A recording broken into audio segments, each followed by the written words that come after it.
वास्तविक आमर परम सौभाग्य आम शताब्दीर गवेषक डॉक्टर सत्यनारायण राजगुरुंकर 123तम जयंती पालन अवसर में यह पवित्र उत्कल हितैषणी सभागृह समस्त उपस्थित होइछु एवं डॉक्टर सत्यनारायण राजगुरु जड़े चलती अनुष्ठान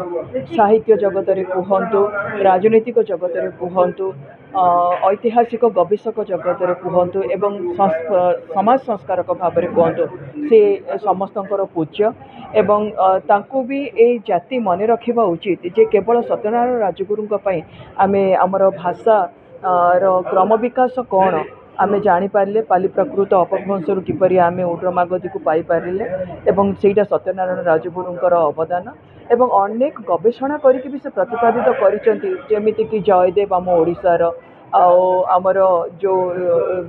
श्रीमंदिर प्रथमे दारू विग्रह पूजा पाइबा आगुरु प्रस्तर मूर्ति पूजा पाउथिले एवं ता पूर्व पट्टचित्र पूजा पाउथिले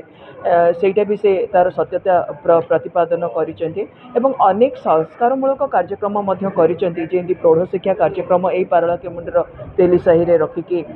करिवा पई प्रौढ़ शिक्षा कार्यक्रम उद्देश्य थिला जे लोक माने जीवन जीविका दिनटा तांकर बितातु आनुष्ठानिक शिक्षा नहेले मध्य रात्रि समय जो माने शिक्षा प्रति आग्रह अच्छी ज्ञान पिपासु से शिक्षा दि जाओ यहीटा आमर समस्त शिक्षा यही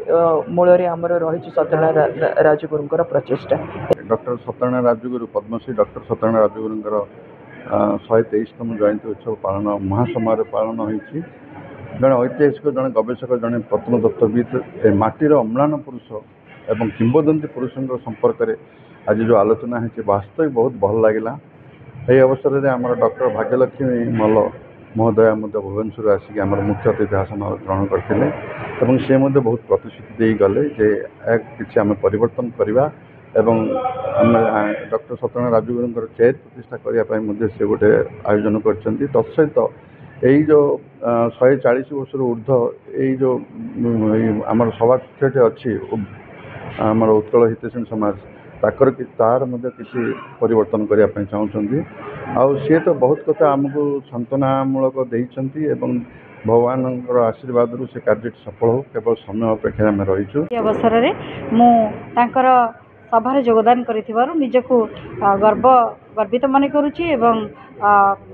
मु निजको धन्य मन करुछि जे तांको भली जने व्यक्तित्वंकर जयंती रे तांकर आत्मा प्रति श्रद्धांजलि ज्ञापन करने को मो पारलाखेमुंडी रे आसी पहुँच पारछि।